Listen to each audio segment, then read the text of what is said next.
Les échos d'écohabitants. Les échos d'écohabitants.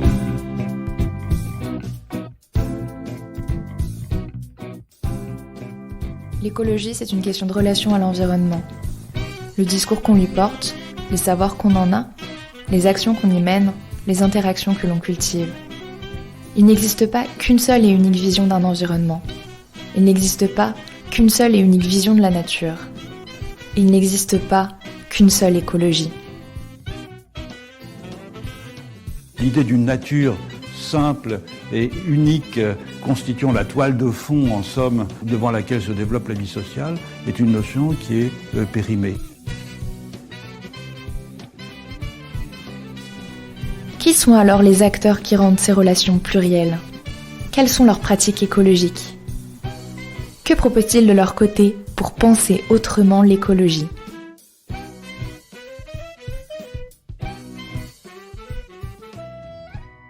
Bonjour et bienvenue à tous pour un nouvel épisode du podcast Les échos d'écohabitants.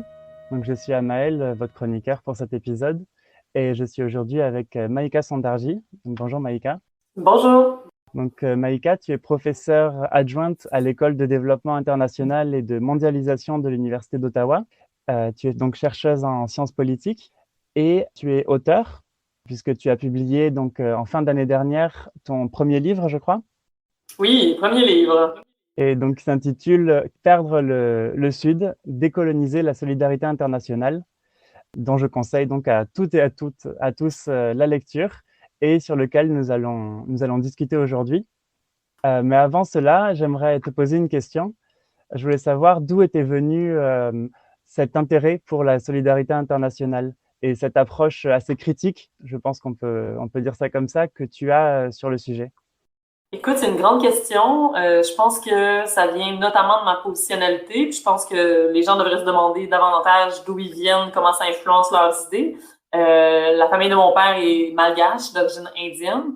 Puis je suis allée à Madagascar pour la première fois à 18 ans. Et là, bon, classique de reconnaître mes privilèges. C'est la première fois où je reconnaissais que moi, en comparaison avec ma cousine qui était encore là-bas, j'avais énormément de privilèges. Ça m'a fait un peu comprendre, OK, mais pourquoi moi j'ai tous ces privilèges-là? La différence entre moi et ma cousine là, était minime, mais je suis née au Canada, je suis née en Occident et après, quelques années plus tard, je suis allée faire de la coopération internationale au Burkina Faso alors que je n'avais que 22 ans. Donc tout ça, même le premier projet que j'ai fait au Burkina Faso m'a fait réaliser, OK, moi quand je parle, on m'écoute. Moi quand j'ai des idées, je peux les faire, je peux aller à l'international si je veux pour entre guillemets, aider les autres. C'est vraiment un lien entre d'où je viens, mais aussi la réalisation de mes privilèges. Puis c'est vraiment ça, je pense, la ligne directrice là, de pourquoi je pense la solidarité internationale, puis j'essaie de la penser d'une manière qui est plus solidaire, puis moins basée sur une charité condescendante. Là. Tu sais, je pense qu'il faut réaliser qu'on ne connaît pas tout. Je pense que c'est le point de départ. Je vois. C'est très intéressant d'entendre ce positionnement, en fait, d'où tu te situes pour parler de ce sujet. Et donc, pour entrer maintenant les deux pieds dans le plat dans ton livre, donc Perdre le Sud, dedans, tu dresses une critique de ce que tu appelles l'ordre mondial institutionnalisé. Est-ce que tu pourrais expliquer ce que tu entends par ce terme? Tout à fait. En fait, moi, mon point de départ, c'était que je militais beaucoup avec des militants anticapitalistes, souvent marxistes. Et là, j'ai lu un livre sur le capitalisme de Nancy Fraser et Raël Jaggi, où Fraser définissait l'ordre social institutionnalisé. Là, elle appelait ça le capitalisme, évidemment. Puis là, elle disait, bon, l'ordre social, le capitalisme, ce n'est pas seulement un système économique, c'est aussi lié au patriarcat, c'est lié au racisme systémique, c'est lié à toutes sortes d'autres formes d'oppression ou d'inégalité, tout ça. Mais ce que je trouvais qui me manquait, c'était l'aspect de l'international, de comment cet ordre-là, social, est venu par la colonisation. Fait que dans le fond, l'ordre social institutionnalisé, c'est l'imbrication entre le capitalisme mondial, le colonialisme, donc les relents, le système colonial dans nos esprits qui a perduré après la colonisation, le racisme systémique, l'hétéronormativité. Donc, tout ça, c'est comme un système global qui influence finalement les politiques qu'on va adopter, tout ça. Donc, c'est vraiment une bonne partie du livre, c'est une critique de cet ordre-là. puis essayer de voir, mais quand on essaie d'être solidaire, quand on essaie de faire de ce monde un monde meilleur, est-ce qu'on le fait de manière accessoire? Est-ce qu'on met un pansement sur un bobo ou est-ce qu'on repense l'ordre dans lequel on vit? Puis l'ordre, c'est pas, souvent on pense que c'est très structurel, là, c'est comme un ordre qui est au-dessus de nous, mais non, c'est cet ordre-là, on le reproduit par nos pratiques à tous les jours. Le racisme systémique ou le colonialisme, une vision, par exemple, détrimentale de d'autres populations, c'est pas juste quelque chose qui est systémique. C'est vraiment au jour le jour. On a des actions en coopération internationale particulièrement. On fait des projets. On fait des projets de renforcement des capacités. On envoie des jeunes à l'international pour peindre une école. Tous des projets qui finalement renforcent cette relation-là coloniale de dire on est meilleur que les autres. On arrive avec notre expertise. Donc, c'est vraiment c'est le monde dans sa globalité. Et donc, comme tu le dis, donc cet ordre capitaliste, patriarcal, on peut rajouter néocolonial, raciste, homophobe, c'est pas seulement des grands concepts abstraits, c'est que vraiment ça génère des inégalités. Est-ce que tu peux nous en dire un peu plus sur les liens en fait entre ce système structurel et les inégalités sociales, peut-être aussi les enjeux écologiques, enfin l'impact que ça peut avoir sur l'environnement? Comment est-ce que tout ça, est-ce que c'est lié? Mais, par exemple, dans chaque problématique que je vois dans le monde, dans chaque, disons, champ d'inégalité ou d'exploitation, d'oppression, je vois vraiment des liens entre les différents systèmes. Fait que, par exemple, le fait que des populations autochtones vont se faire voler leurs terres par des grands propriétaires terriens ou des gens qui vont raser les forêts. Et là, les Autochtones sont obligés les populations autochtones en Amérique latine, par exemple, sont obligées de se déplacer. Oui, c'est en lien avec le néolibéralisme. C'est en lien avec le système économique dans lequel on vit, dans lequel on permet à des compagnies de s'approprier des terres pour faire de plus en plus d'argent, la fameuse accumulation du capital. Donc oui, c'est économique, mais c'est aussi parce qu'on déprécie ces corps-là qu'on racialise. Donc, il y a des personnes qu'on subalternise. Il y a un auteur sénégalais qui s'appelle Phil Windsor qui parle de ça, comment être subalterne, ce n'est pas un état d'être, c'est un processus. On subalternise les corps des personnes autochtones. Et donc, le fait que les compagnies vont s'approprier ces terres-là, qui va évidemment avoir un impact extrêmement important sur l'environnement, c'est aussi lié au racisme systémique. C'est lié à cet esprit colonial-là. Ou, par exemple, le fait que on parle beaucoup de racisme environnemental, mais souvent, on va voir ça plus de manière économique quand, dans une ville, par exemple, on va construire une usine avec des déchets toxiques dans les quartiers où il y a une majorité de personnes noires, par exemple, aux États-Unis. Et là, c'est lié, évidemment, c'est pas juste le fait qu'on permet à ces compagnies-là de faire ça, c'est aussi lié au racisme systémique. Et quand on pense au racisme environnemental international, le fait que, par exemple, souvent dans les mouvements internationaux militants là, environnementaux, on va parler du fait que bientôt les gens vont mourir. T'sais, souvent, c'est ça, c'est l'idée d'urgence, là, que bientôt, c'est à nos portes, la crise climatique est à nos portes. Mais les gens qui meurent en ce moment de la crise climatique, ce sont principalement des femmes, principalement des personnes racisées et des femmes racisées. Donc, mais c'est notre solidarité, souvent, c'est ce que j'essaie de voir dans mon livre, s'arrête aux personnes blanches, s'arrête aux personnes occidentales. Donc, c'est ça un racisme environnemental, c'est de dire, mais il y a des personnes qui meurent déjà, qui sont déjà affectées par les changements climatiques, mais dont finalement on se fout un peu, en tout cas dans l'opinion publique. Il y a vraiment des études qui ont été faites là, sur dans la couverture médiatique. Là, il y avait une étude dans les années 90 sur toutes les catastrophes naturelles, incluant les tremblements de terre, et la couverture médiatique. Donc, la même année, il y a eu un tremblement de terre en Italie et un tremblement de terre au Guatemala. Et ils ont calculé que la couverture médiatique pour le tremblement... Et le nombre de morts, en fait, en Italie, il y avait 1000 morts, et au Guatemala, il y avait 4000 morts. La couverture médiatique de ces deux événements-là était 10 fois plus élevée pour l'Italie que pour le Guatemala.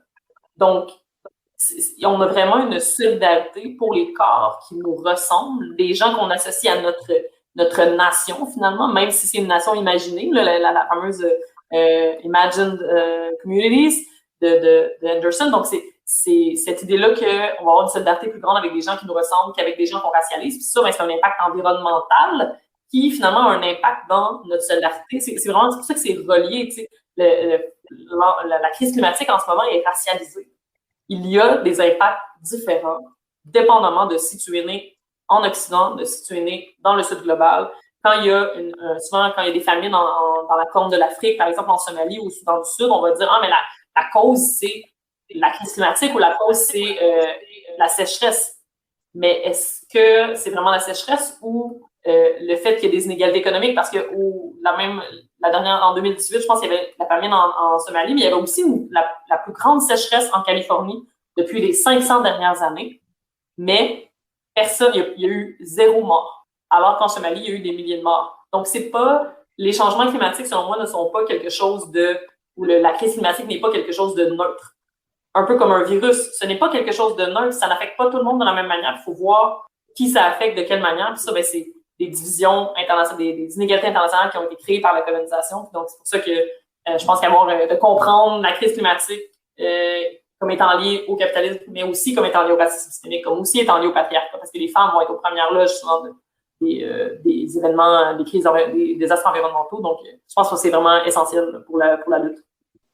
Justement, en parlant de ce dernier point, donc je pense notamment à l'introduction de ton livre où tu cites plusieurs exemples de lutte, plusieurs exemples de préjudice. Donc, au fil de ce livre, tu tisses différentes oppressions, donc on peut dire intersectionnelles. Et tu parles notamment des femmes du Sud qui sont particulièrement impactées par les préjudices écologiques. Quel exemple est-ce que tu pourrais donner aux auditeurs pour illustrer à quel point c'est un sujet pressant? Écoute, mais c'est très intéressant parce que je trouve que dans les mouvements militants environnementaux, particulièrement, surtout les mouvements internationaux, quand je parle d'une militante environnementale, à qui on va penser? On va penser Greta Thunberg. Évidemment, tout le monde pense à elle, bon.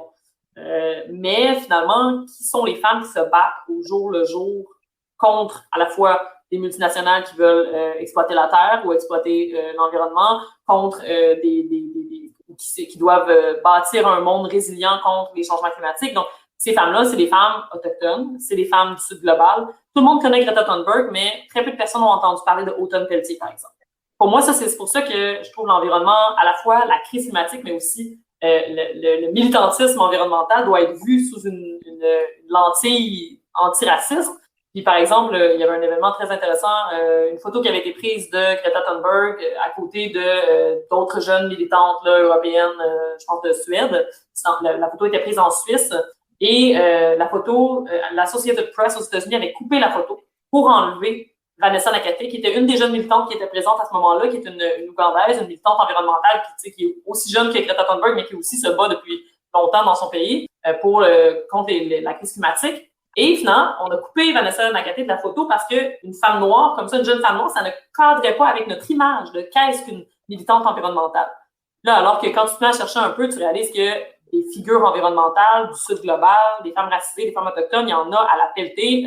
L'exemple que je préfère, celui de Maxima Acuña, qui est une femme autochtone du Pérou qui, depuis plus de 10 ans, là, maintenant peut-être 12-13 ans, se bat contre des minières qui veulent exploiter le sous-sol dans la région des Andes, là où elle habite. Dans le fond, c'est une minière qui est américaine, mais qui s'est alliée avec une minière péruvienne et qui, au départ, était financée par la Banque mondiale. Et elle, depuis des années, elle avait acheté quelques kilomètres là, carrés de terre avec ses économies, tout ça, et au milieu des landes péruviennes. Dans la compagnie minière a acheté, si elle avait, par exemple, 100 hectares, la compagnie a acheté des milliers d'hectares tout autour de sa terre à elle. Donc là, elle se ramassait au milieu, pris en souricière, au sein de la terre d'un acteur extrêmement puissant, extrêmement riche, et qui voulait évidemment la mettre dehors, et qui voulait exploiter notamment les lacs qui se trouvaient sur la terre de Maxima, parce que, évidemment, l'exploitation minière a un impact extrêmement grand sur l'environnement. Et là, elle s'est battue, mais ça, c'est sa lutte pour moi. C'est pour ça que je commence le livre avec sa lutte à elle, parce que c'est une lutte qui est environnementale, c'est une lutte qui est féministe, parce qu'elle se bat pour conserver sa capacité des valeurs autochtones, de proximité à la terre, des valeurs féministes de protection de sa famille, tout ça. C'est une lutte qui est anticapitaliste. C'est une lutte, donc c'est vraiment une lutte qui est anticoloniale, parce que, comme je disais plus tôt, on se permet d'exploiter la terre, de elle, s'accaparer ses terres à elle parce que c'est une femme autochtone. C'est lié tout ça. Donc, c'est pour ça que je trouve que c'est une lutte particulièrement intéressante. On ne visibilise pas assez. C'est un peu ça, je trouve, pour moi, la colonisation de la pensée, c'est-à-dire qu'on ne visibilise pas l'agentivité des personnes racisées, des femmes surtout racisées.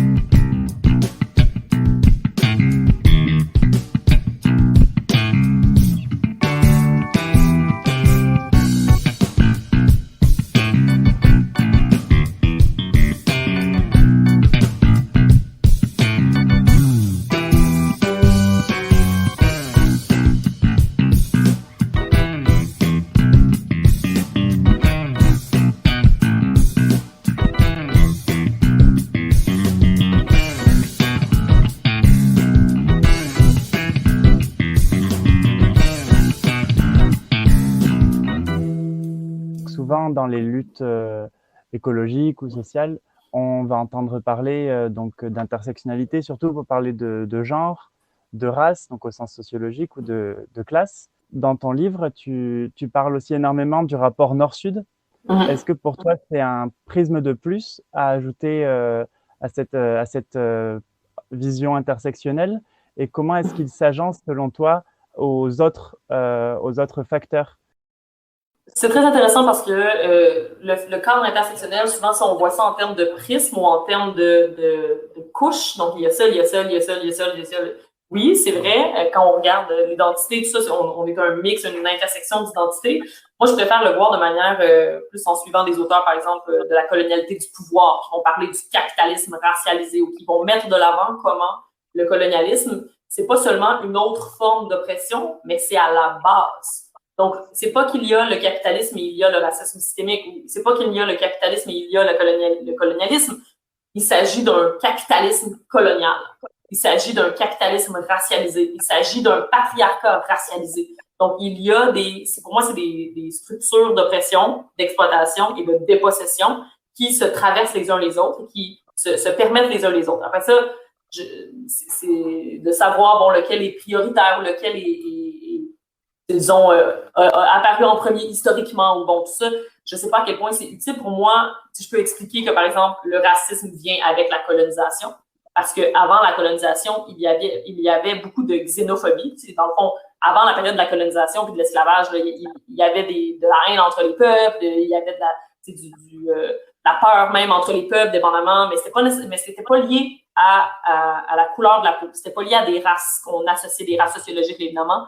C'était lié à, bon, le fait il y avait eu des guerres, il y avait des esclaves, mais les esclaves n'étaient pas nécessairement noirs. Mais avec la colonisation, on s'est mis à justifier le fait qu'on exploitait des corps racisés en disant, ah, mais les Africains, dans le fond, c'est pas vraiment des êtres humains comme les autres, ils sont plus proches de l'animal. Il y a vraiment des études scientifiques qui ont été faites sur comment peut-être que les Autochtones n'ont pas d'âme. Donc, tout ce processus-là de déshumanisation est venu avec la colonisation. Et selon moi, une autre raison pour laquelle la colonisation ou le colonialisme serait, par exemple, à la base du capitalisme, c'est que avant la colonisation, les inégalités dans le Sud n'étaient pas telles qu'elles sont aujourd'hui. C'est-à-dire que la Chine, l'Inde, l'Amérique latine, l'Afrique étaient beaucoup plus riches à plein d'égards que l'Europe. En Chine, il y avait déjà des systèmes d'aqueduc, ce qui permet de minimiser les maladies, par exemple. En Inde, la ville de Agra, par exemple, où il y a le Taj Mahal, était considérée par les historiens comme une ville beaucoup plus grandiose, beaucoup plus, et là je mets des guillemets, développée que Londres, par exemple, où on était encore dans un monde un peu médiéval. Il y a eu le processus des Lumières, tout ça, mais avant ça, c'était vraiment, l'Europe était particulièrement pauvre. Les historiens en parlent, comparent. Et si on compare, par exemple, les châteaux européens avec les temples mayas, et aussi tout l'urbanisme des villes mayas était beaucoup plus développé. Donc, c'est la colonisation qui a vraiment inversé les inégalités internationales et qui, finalement, a permis en Europe l'accumulation de ressources, donc l'accumulation du capital, qui a permis la révolution industrielle.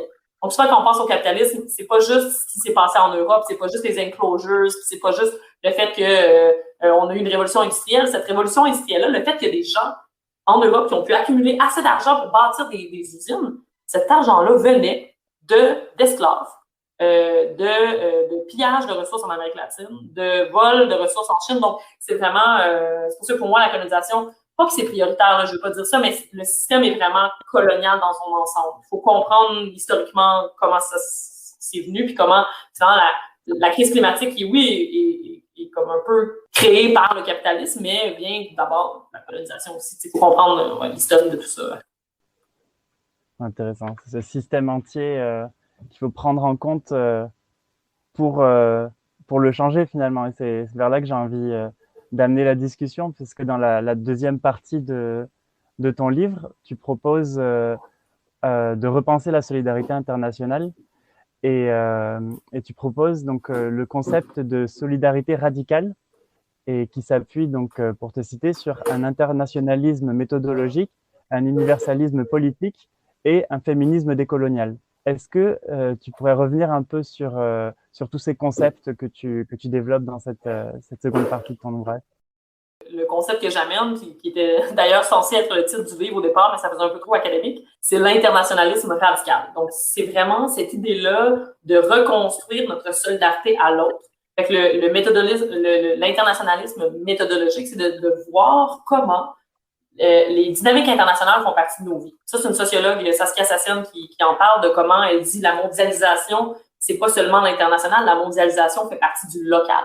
À la fois dans notre consommation des choses, quand on va manger des tomates qui sont produites en Chine, au Mexique, par exemple, ou des vêtements qui sont produits par des gens qui sont à l'international, mais aussi, par exemple, moi, je travaillais pour le gouvernement une très courte période dans un centre de recherche et la majorité de mes patrons étaient des hommes blancs, mais la majorité des femmes qui nettoyaient mon bureau étaient des femmes immigrantes. Donc ça, c'est une dynamique internationale. Puis en plus, c'est un centre de recherche sur le développement international. Donc, c'est ironique de penser à ça, mais il faut le voir que l'international, ça fait aussi partie des nouvelles qu'on regarde. De quelles nouvelles on regarde? De comment notre gouvernement va agir. Notre gouvernement a un impact extrêmement grand. Quand le gouvernement canadien ou français signe un accord de libre-échange, ça a un impact direct sur des populations, des vraies personnes qui existent, des corps humains qui vivent, qui respirent. Tu sais. Fait qu'il faut penser à ça. Fait qu'il y a ça. Il y a l'idée de universalisme, c'est-à-dire que on ne devrait pas accepter, selon moi, des inégalités comme de la grandeur des inégalités internationales en ce moment, des inégalités nord-sud, si on n'accepte pas ces inégalités-là au sein du Québec ou du Canada, ou des pays où on vit.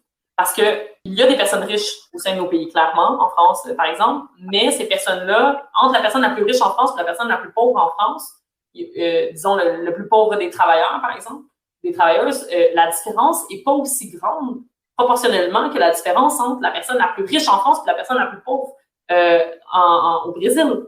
Donc, la différence, là, tout ça en termes absolus, bien sûr, mais cette idée-là qu'on permet à des gens d'exploiter, on permet à des compagnies de ne pas payer d'impôts dans certains pays. Pourquoi? Parce que c'est moins important que ces gens-là aient de la redistribution. On permet à des gens d'engager des femmes en Éthiopie, de les payer 30 $ par mois sans aucun support social, sans aucune mesure sociale, en les empêchant de se syndiquer. Quand il y a des femmes qui meurent au Bangladesh parce qu'il y a une usine qui n'a pas respecté les règles de construction et l'usine s'écroule sur des milliers de personnes comme ça arrivé à la Plaza Rana, je pense que c'était au Bangladesh. Pourquoi est-ce qu'on a moins de solidarité envers ces personnes-là? Pourquoi? Donc, ça, c'est vraiment une question de tenir accountable, d'avoir la même reddition de compte. Si cet événement-là s'était passé ici que là-bas, d'avoir la même reddition de compte pour des gens qui vont agir ici, vont être des propriétaires d'entreprises ici, que des gens qui vont être propriétaires d'entreprises là-bas. Donc, c'est vraiment parce qu'on a vraiment une solidarité à deux niveaux que quand c'est des corps humains qui décident, qui nous ressemblent moins, on fait moins attention. L'idée du féminisme décolonial, mais c'est vraiment toute cette idée-là de revoir notre solidarité, mais vraiment dans notre esprit, dans notre subjectivité. De voir notre solidarité comme étant aussi genrée, de voir que quand on accorde de la gentilité à quelqu'un, on va accorder plus d'agentilité ou on va considérer les capacités d'action plus importantes d'un homme blanc, par exemple, que d'une femme noire en Afrique. Comment est-ce que, l'on parlait des mouvements environnementaux tantôt, mais c'est la même chose, comment est-ce que les personnes racisées vont, dans notre esprit, être moins capables, être moins actifs. On va moins leur donner de justice épistémique, ou en tout cas, on va moins penser que ces personnes-là sont capables de trouver des solutions à leurs propres problèmes. Sans solidarité internationale, c'est un gros problème. C'est le complexe du sauveur blanc. Là, comment est-ce qu'on pense qu'on sait tout, puis finalement, une femme noire ne saurait pas vraiment comment se débrouiller. Fait que tout ça, pour moi, c'est un peu de dire féminisme décolonial ou féminisme intersectionnel, là, cette idée-là qu'on doit comprendre les différents systèmes d'oppression, mais aussi comprendre ses propres privilèges de manière féministe et de manière décoloniale.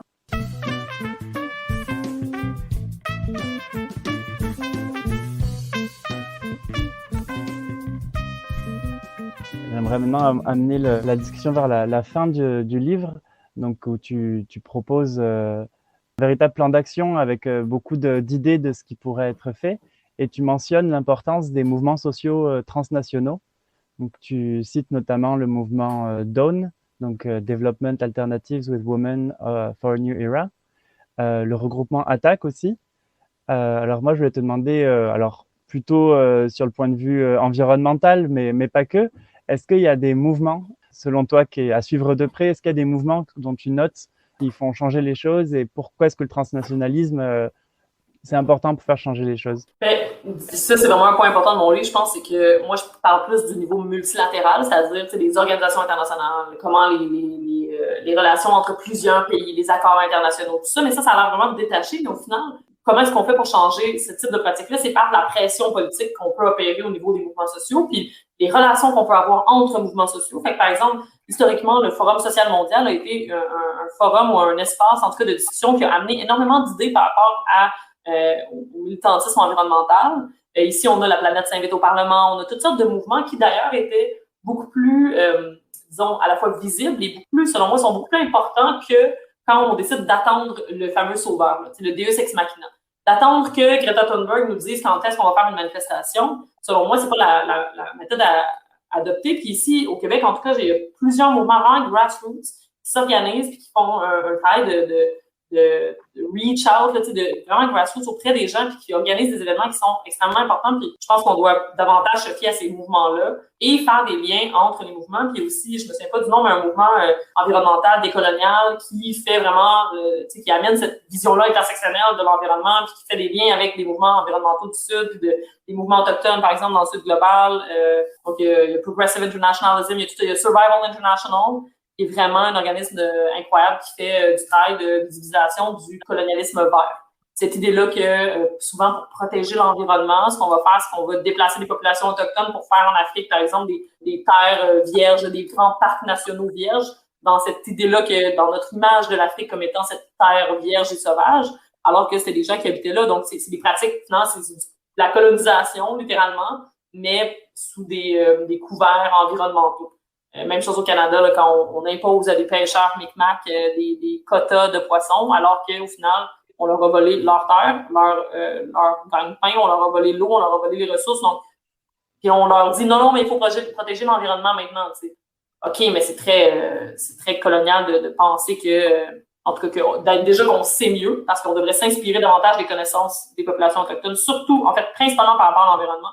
On a l'impression souvent, on va leur imposer des pratiques ou des règles. Mais finalement, c'est nous qu'on devrait s'inspirer des méthodologies autochtones et des façons de penser autochtones pour sauver la planète. C'est la seule solution, en fait, je pense.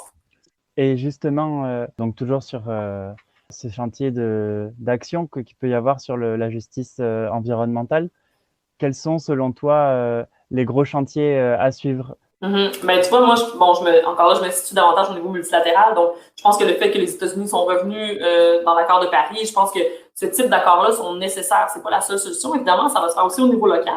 Mais je pense que pour gérer des problématiques qui sont transnationales, qui sont internationales, on ne peut pas faire autrement que de gérer certaines problématiques au niveau international, de régulation des compagnies,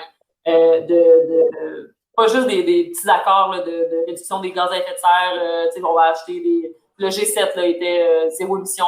Bon, ça va, mais il faut vraiment aller plus loin. Puis je pense que de ce côté-là, même, je veux dire, Boris Johnson, le premier ministre anglais, dit qu'on doit faire un plan Marshall environnemental. Donc, vraiment, je pense cette idée-là dans les pays occidentaux de dire qu'on se met ensemble et on essaie de faire quelque chose comme le plan Marshall, c'est quelque chose de très big. Là, fait que moi, j'ai hâte de voir, en fait, dans ce milieu-là, qu'est-ce qui va se passer. Je sais que c'est Boris Johnson ou même peut-être Macron, mais je ne vais pas m'avancer, qui veut avoir un plan de décarbonisation de l'Afrique, qui, peut-être ne connaît pas assez ça, mais qui devrait reconnaître que nous, on s'est développé de manière consumériste et productiviste.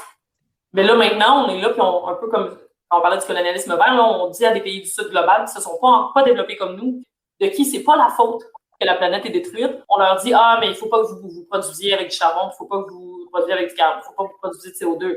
Mais il faut quand même avoir une certaine justice climatique aussi là, dans tout ça, puis de dire, sans vouloir dire on leur permettrait là, aussi d'être super dommageable pour l'environnement, mais il faut quand même penser à cette justice-là, puis penser que les principaux acteurs, la principale cause des changements climatiques, c'est les pays occidentaux qui ont adopté un modèle capitaliste, productiviste, consumériste. Donc, je pense, moi, toute la régulation au niveau international, cette idée-là du plan Marshall vert, j'ai hâte de voir. Alexandria Ocasio-Cortez aussi aux États-Unis avait parlé de ça, donc voir politiquement comment ça va être récupéré puis qu'est-ce qui va en sortir.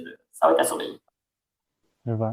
Il faut à la fois réformer et en même temps, j'ai l'impression qu'il y a des concepts dans les relations internationales qui, selon toi, sont majeurs, enfin, que tu essaies d'être assez pragmatique en fait dans ta vision en prenant en compte la prédominance des États-Unis, par exemple, sur la scène internationale. Toujours des choses du système mainstream, du système tel qu'on le connaît, qui vont dans la bonne direction et qui... Mais on peut pas faire autrement, c'est ça, on peut pas faire autrement que voir ces jeux d'acteurs-là, ce jeu de pouvoir-là. Mais si on veut être pragmatique, si on veut faire de ce monde un monde meilleur, il faut voir comment on peut le faire, même si c'est petit pas par petit pas, parce que si on attend la révolution, on va attendre longtemps.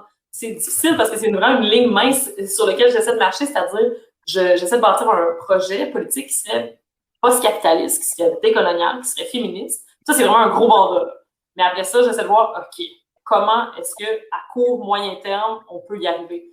Et à long terme aussi, je parle quand même de transition écologique, de toutes sortes de transitions qui seraient plus globales, là, transition post-capitaliste, tout ça, mais je pense qu'on doit quand même penser à comment le faire, puis je pense qu'un des points du livre que les gens apprécient, c'est qu'au moins, on essaie d'y penser. C'est-à-dire, c'est quoi des politiques, là? Demain matin, il y a des gouvernements environnementalistes, féministes, progressistes qui arrivent au pouvoir, qu'est-ce qu'ils peuvent faire pour promouvoir un certain programme, là, Ça, c'est vraiment le point que j'ai trouvé passionnant de ce livre, c'est à la fois une critique vraiment radicale du système actuel, un objectif ou une vision future peut-être un peu utopiste, mais aussi qui donne envie par rapport à tout ce qu'on voit aujourd'hui. Et en même temps, une centaine, j'exagère peut-être, mais beaucoup d'idées pour aller vers cet avenir. Vraiment passionnant. J'ai une dernière question pour toi. Je voulais savoir en fait sur quoi est-ce que tu travailles actuellement, qu'est-ce qu'on pourrait attendre de tes futurs travaux ou peut-être futures conférences ou des futurs projets peut-être au Canada ou à l'étranger? C'est vraiment intéressant. C'est rare qu'on me pose la question, puis j'ai vraiment une question intéressante. En ce moment, je travaille sur un projet avec une chercheuse pakistanaise et un chercheur ougandais, Temris Khan et Dixon Kanakulia, sur le complexe du sauveur blanc, c'est-à-dire en développement international, entre guillemets, là, le mot développement est très colonial d'ailleurs, en solidarité internationale. Comment est-ce qu'on promouvoit une posture qui place l'Occident au centre, puis qui fait que non, on va aider parce qu'on pense que les autres sont moins capables. Donc, c'est vraiment une continuité de mes recherches, mais vraiment plus comme dans des projets de solidarité. Là, on essaie de faire un livre édité avec des gens d'un peu partout. Là, on a à peu près une trentaine de pays à date, de gens qui nous parlent de choses qu'ils ont vécues, puis qui ont vécu le white saviorism, là, le contexte du sauveur. Mais sinon, je m'intéresse aussi aux approches féministes dans le champ des relations internationales, donc voir comment est-ce qu'on pourrait déconstruire les aspects genrés du monde, puis mieux les comprendre. Est-ce qu'on peut attendre un second livre? Éventuellement, ce serait l'idée de développer une approche féministe des relations internationales qui prendrait en compte, là, je parlais des femmes migrantes là, tout à l'heure, donc essayer de voir comment des femmes occidentales vont pouvoir s'appuyer sur le travail de femmes racisées ou de femmes du Sud global pour s'émanciper, donc toutes les relations transnationales, patriarcales bientôt. Mais sinon, j'écris dans le journal Le Devoir au moins une fois par mois sur l'international, si ça t'intéresse. Super, on attend ça avec impatience alors. Merci beaucoup, merci pour l'invitation. Je te remercie énormément. C'était vraiment passionnant de discuter avec toi et j'ai senti, comme quand j'ai lu ton livre, c'est énormément d'inspiration et d'idées et je pense que je vais réécouter ce podcast 10 fois. Merci beaucoup. Puis je remercie tous les auditeurs donc d'avoir écouté cette émission Les Échos des Cohabitants et je vous dis à une prochaine fois pour une nouvelle émission.